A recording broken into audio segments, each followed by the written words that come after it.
Welcome to Raj news. Krishna జిల్లా పెడనలోని మదర్సాలో ముగ్గురు minor అమ్మాయిలు మిస్సింగ్ అయ్యారు.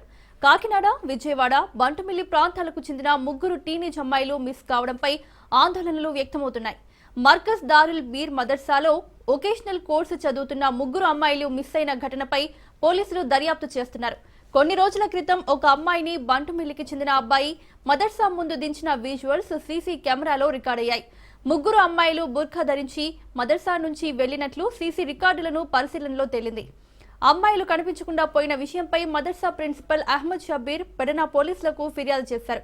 మదర్సా పెట్టి 25 సంవత్సరాలు అవుతుందని, ఎప్పుడూ కూడా ఇటువంటి సంఘటనలు జరగలేదని, మొదటిసారి ఇటువంటిది జరగడం చాలా బాధగా ఉందని ప్రిన్సిపల్ తీవ్ర ఆవేదన వ్యక్తం చేస్తున్నారు.